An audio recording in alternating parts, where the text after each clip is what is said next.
अभी हम लोग एग्जाम के दृष्टि से जो टॉपिक पढ़ रहे हैं उसमें अभी टॉपिक बताने जा रहे हैं समांतर श्रेणी से रिलेटेड है, जो एग्जाम में कन्फर्म पूछता ही है। ठीक है, तो आप लोग उस टॉपिक को देखिए। कभी कभार जो है वीडियो नहीं डाल पा रहे हैं क्योंकि ठंडा का मौसम चल रहा है अभी, तो तबीयत खराब हो जा रहा है या कभी धूप नहीं निकल रहा है, तो उस कारण से भी थोड़ा हम लोग सुस्त हो जा रहे हैं और वीडियो नहीं बना पा रहे हैं। लेकिन कुछ दिन के बाद से 3-4 दिन बाद से जब मौसम फ्रेश हो रहा है तो कंटिन्यू वीडियो डाला जाएगा। अभी भी बीच बीच में हम वीडियो डालते हुए रहेंगे। अभी समांतर श्रेणी का आप लोग टॉपिक देखिए। समांतर श्रेणी,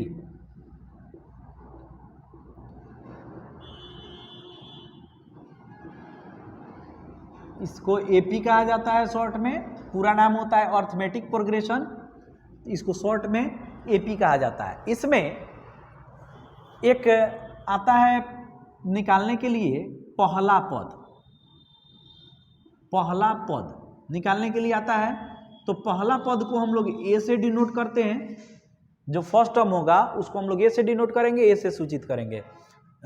उसके बाद सार्व अंतर निकालने के लिए देता है, तो सार्व अंतर या इसी को हिंदी में पदांतर भी लिखता है।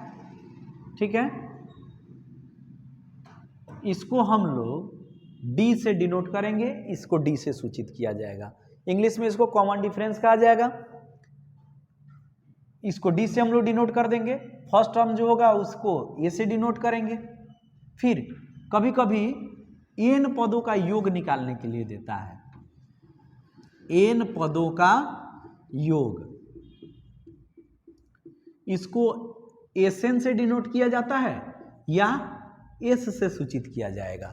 ठीक है, एनवा पद, एनवा पद, इसको हम लोग एएन या टीएन से डिनोट करते हैं, इससे सूचित करेंगे। अंतिम पद, अंतिम पद, इसको एल से सूचित किया जाता है। तो अगर कभी शॉर्ट में लिखा हुआ मिले ए तो समझ जाइए कि पहला पद प्रथम पद का चर्चा हो रहा है। अगर सार्वंतर या पदांतर हो तो उसको डी से सूचित किया जाएगा। कहीं अगर एसएन लिखा हुआ मिल गया तो समझ जाइए एन पदों का योग ज्ञात करना है, अर्थात मतलब जितना भी पद दिया है सबको आपस में जोड़ देना है और उसका मान देखना है कि कितना आया। एनवा पद, इसको एएन या टीएन से हम लोग सूचित करते हैं और अंतिम पद को हम लोग एल से सूचित करेंगे। यहाँ तक आप लोग बात समझ रहे हैं। अब एक एपी बोर्ड पर लिखकर और उसमें ये सब बता रहे हैं कि ए डी ये सब क्या होता है। जैसे एक एपी हम लोग लिखें 3, 5, 8, इसी प्रकार से हम लोग आगे लिखते हुए चले जाएं। मान लीजिए 23, यहाँ तक हम लोग लिखते हुए गए। तो इसमें ये एपी का शुरुआत सबसे पहले यहाँ से हो रहा है 3 से, तो इसको हम लोग कहेंगे पहला पद। एपी का डिटेल्स वीडियो जो है पार्ट बाय पार्ट इसमें इसी यूट्यूब चैनल पर मौजूद है। आप लोग चाहिएगा तो वो पहले वाला वीडियो भी देख सकते हैं। अभी केवल हम लोग बीच बीच का टॉपिक निकाल रहे हैं जो एग्जाम के दृष्टि से महत्वपूर्ण है। ठीक है, तो उसमें ये सब ज्यादा डिटेल्स में कुछ समझाए हुए हैं। तो देखिए इसमें पहला पद, इसको हम लोग 3 को ले लिए, ये क्या हो गया तो अंतिम पद। शुरुआत यहां से हुआ था तो ये पहला पद है, सबसे लास्ट में हम लोग गए तो ये अंतिम पद हो गया। उसी प्रकार से ये 2 नंबर पर आ रहा है तो ये दूसरा पद कहलाएगा। 3 नंबर पर आएगा तो इसको हम लोग तीसरा पद कहेंगे। ठीक है, अब इसमें प्रत्येक में अंतर जो है बराबर है, +2 +2। ठीक है, तो ये जो अंतर जो है इसी को हम लोग क्या कहते हैं तो सार्व अंतर कहते हैं। ठीक है, और इसको हम लोग किससे सूचित करेंगे तो डी से सूचित करेंगे, यहाँ लिखा हुआ है। ये पहला पद हो गया। तो इस पहला पद को हम लोग ए से सूचित करेंगे या इसको A1 या T1 भी हम लोग लिख सकते हैं। ठीक है, इसको A1 या T1 भी लिख सकते हैं। उसी प्रकार ये दूसरा पद है तो ये 2 नंबर पर आ रहा है तो इसको हम लोग A2 या T2 लिख सकते हैं। ये तीसरा पद है तो इसको A3 या T3 लिखा जा सकता है। ये अंतिम पद हो गया तो इसको हम लोग L लिखे। ठीक है, या इसको TN या AN भी हम लोग लिख सकते हैं। यहाँ तक बात समझ रहे हैं आप लोग। अब इसमें देता है कि पहला पद और सार्व अंतर निकालिए। आता है अधिकांशतः एग्जाम में क्वेश्चन, देखिएगा कि AP का पहला पद और सार्व अंतर निकालिए। तो इसमें D निकालने के लिए क्या फॉर्मूला होता है? D is equal to T2 minus T1। ठीक है, यानी कि दूसरे पद में से हम लोग पहले वाले पद को घटा लेंगे तो वहीं सार्व अंतर क्या निकल जाएगा? तो D निकल जाएगा। ठीक है, जनरली इसी फॉर्मूला का यूज किया जाता है। ऐसे D निकालने के लिए हम लोग बाद वाले टर्म में से पहले वाले टर्म को घटा लेंगे तो उस तरह भी हम लोग कॉमन डिफरेंस D निकाल सकते हैं। जैसे मान लीजिए कि हम लोग तीसरा पद ले लिए तो तीसरा के जस्ट पहले कौन सा पद आएगा? तो दूसरा वाला आएगा ना, तो T3 माइनस T2 करेंगे तो भी D निकल जाएगा। अगर हम लोग चाहते तो T49 में से हम लोग T48 को माइनस कर लेते तो भी D निकल जाता। ठीक है, मतलब जो भी टर्म लिखेंगे जस्ट उसके पहले वाले टर्म को हम लोग क्या करेंगे? उसमें से माइनस कर लेंगे तो कॉमन डिफरेंस D निकल जाएगा, सार्व अंतर हम लोग का निकल जाएगा। यहाँ तक आप लोग बात समझ रहे हैं। अब कुछ क्वेश्चन का एग्जाम्पल ले रहे हैं और उसके बाद आप लोग को मतलब इसमें बता रहे हैं कि ज़्यादा समझ में आए। देखिए ये सब जो भी टॉपिक बता रहे हैं एग्जाम में बहुत महत्वपूर्ण है, एग्जाम में आने ही वाला है, तो आप लोग इसको कंप्लीट करके जाइएगा। अभी पैटर्न जो है 100 ऑब्जेक्टिव का हो गया है। 100 ऑब्जेक्टिव में से 50 ऑब्जेक्टिव खुद से सिलेक्ट करके सॉल्व करना है। तो आप लोग जितना टॉपिक देख रहे हैं ये सब एग्जाम में निश्चित रूप से रहेगा। आप लोग थोड़ा विशेष तैयारी करके जाइए जिससे कि एग्जाम में आप लोग को थोड़ा सुविधा हो। और कुछ दिन के बाद से थोड़ा तबीयत और ठीक हो जा रहा है तो अच्छा वीडियो बनाकर और तब डालेंगे इसमें। अब इसमें जैसे क्वेश्चन में है कि AP 5, 7, 9, 11 ... का पहला पद और सार्व अंतर लिखें। ऐसे क्वेश्चन आ गया। ठीक है, हम लोग इसको कैसे सॉल्व करेंगे? बहुत आसान है। इसमें हम लोग करेंगे क्या? पहला पद लिखना है तो पहला पद को हम लोग ए से डिनोट करते हैं। अभी कुछ देर पहले आप लोग जाने कि पहले पद को हम लोग ए से डिनोट करेंगे, ए से सूचित करेंगे। तो ये पहला पद, इसमें सबसे पहले कौन सा पद लिखा हुआ है?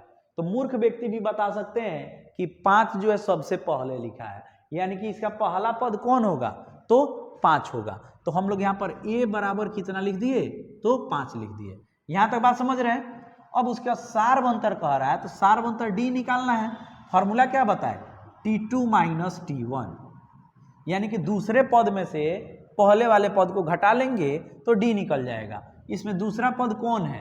7 है, 7 लिख दीजिए, माइनस तो माइनस लिख दीजिए T1, T1 का मान कितना है? 5, तो 5 रख दीजिए। अब इसमें से हम लोग घटा लेंगे तो कितना आ गया? 2 आ गया। यहाँ तक आप लोग बात समझ रहे हैं। तो पहला पद और सार्व अंतर निकालने में कोई प्रकार का दिक्कत नहीं होना चाहिए। पहला पद कैसे लिखे? तो जो सबसे पहले लिखा हुआ है वो पहला पद होता है। तो a बराबर कितना हो गया? 5। अब D निकालना है सार्व अंतर, तो D हम लोग कैसे निकालेंगे? T2 minus T1। T2 मतलब 2 नंबर में जो पद होगा, तो 2 नंबर में 7 है, 7 लिख दिए। फॉर्मूला में माइनस था, माइनस लिख दिए। अब T1 का मान कितना है? 5 है, 5 लिख दिए। 7 में से 5 को माइनस किए, कितना आ गया? तो 2 आ गया। ठीक है, यहां तक। सेकेंड एग्जाम्पल देखिए। इसमें जैसे दिया जाए AP √2 √8, √18, √32 डॉट डॉट डॉट ऐसे दे दिया जाए का पहला पद और सार्व अंतर ज्ञात करें। ठीक है, तो इसमें पहला पद को हम लोग ए से डिनोट करते हैं, ए लिख दीजिए। पहला पद जो सबसे पहले लिखा हो पहला पद है, तो पहला पद कितना है, √2 है, √2 लिख दीजिए। इसमें तो कोई दिक्कत ही नहीं है, पहला पद लिखा गया। अब सार्व अंतर लिखना है, सार्व अंतर को डी से सूचित किया जाता है और डी बराबर फार्मूला होगा T2 - T1, ऐसे फार्मूला हो गया। अब दूसरा पद कौन है, दूसरा पद है √8 माइनस √2। अब इसको अगर कोई इस तरह से √6 लिख दीजिएगा तो ये क्या होगा, गलत हो जाएगा, ऐसे नहीं लिखा जाता है। इसमें हम लोग क्या करेंगे, इस √8 को, तो जो 8 है इसका प्राइम फैक्टर ले लीजिए, अभाज्य गुणनखंड, 2 से इसमें डिवाइड कीजिएगा 4 आएगा, फिर 2 से डिवाइड कीजिएगा 2 आ जाएगा। यानी कि इस 8 को हम लोग क्या लिख सकते हैं, 2 × 2 × 2 ऐसे लिख सकते हैं। इस पर रूट दिया है तो रूट दे दीजिए इधर इधर। अब 2 के बदले में एगो बाहर होता है तो एगो 2 को बाहर कर दीजिए, रूट में 2 बच गया। यानी कि इस √8 के बदले में हम लोग कितना लिख सकते हैं, तो इस √8 के बदले में हम लोग लिख सकते हैं 2√2 और माइनस यहाँ पर कितना है, √2।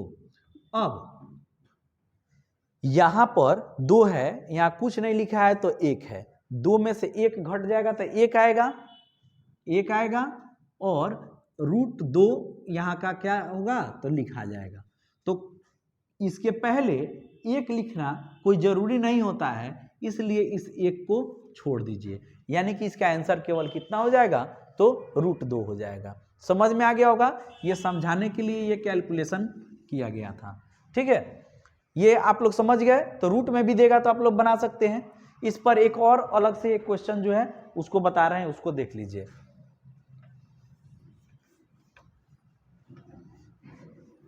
जैसे इस टाइप से भी क्वेश्चन आ सकता है, जो भी हम लिख रहे हैं तो उसमें आप लोग अंक पर नहीं जाइएगा, संख्या पर नहीं जाइएगा कि ये अंक और ये संख्या होना चाहिए।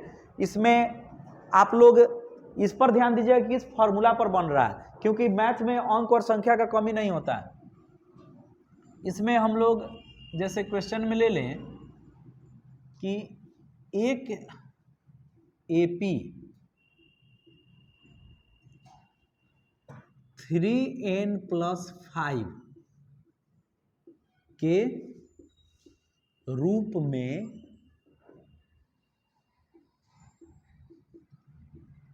परिभाषित है।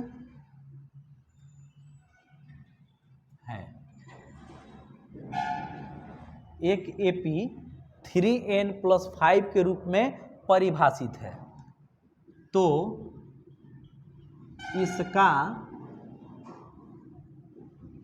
सार्व अंतर, तो इसका सार्व अंतर क्या होगा। ठीक है, हम लोग को इसका सार्व अंतर बताना है। इसमें AP दे दिया है 3n+5 के रूप में परिभाषित है।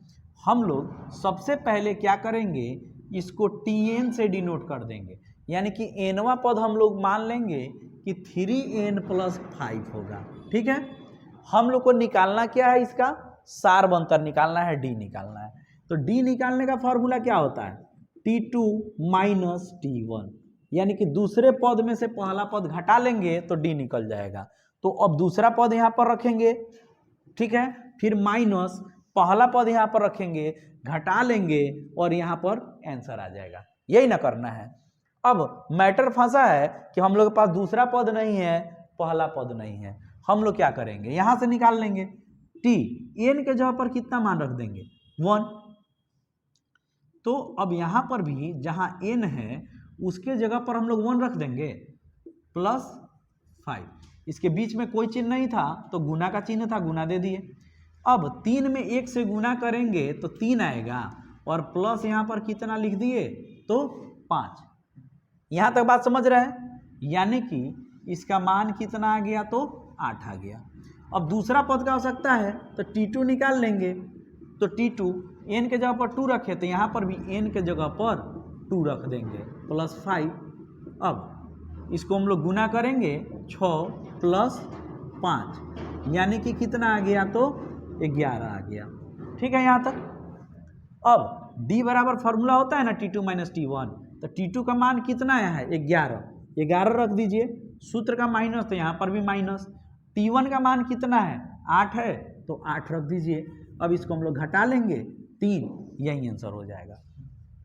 तो अब आपके एग्जाम में पहला पद और सार्वंतर से अगर क्वेश्चन देगा तो आप लोग आसानी से इसको सॉल्व कर सकते हैं। इसके बाद भी कुछ और भी टर्म है जो एपीसी एग्जाम में पूछता है, तो उसको हम लोग अलग अलग पार्ट में वीडियो में बनाकर डालेंगे, क्योंकि एक ही पार्ट को हम बहुत लंबा भी नहीं करना चाहते हैं, क्योंकि अगर बहुत ज़्यादा लंबा कर दिया जाए तो और भी सब्जेक्ट सब है, आप लोग को और भी सब्जेक्ट का देखना है। अगर पर डे अगर 2 नंबर 3 नंबर ही पढ़ते जाए तो बहुत सारा नंबर जो होगा यही 25-30 दिन में कवर हो जाएगा आपका। ठीक है, तो बहुत सारा मार्क्स आ सकता है, इसलिए आप लोग में छोटा छोटा वीडियो डाला जा रहा है। फिर अगला वीडियो जो है वो डाला जाएगा, इंतजार कीजिए। अभी बीच में थोड़ा सा तबीयत गड़बड़ चल रहा है मौसम को लेकर, इस वजह से रेगुलर वीडियो नहीं बन रहा है, लेकिन 21 तारीख के बाद से लगातार वीडियो डाला जाएगा।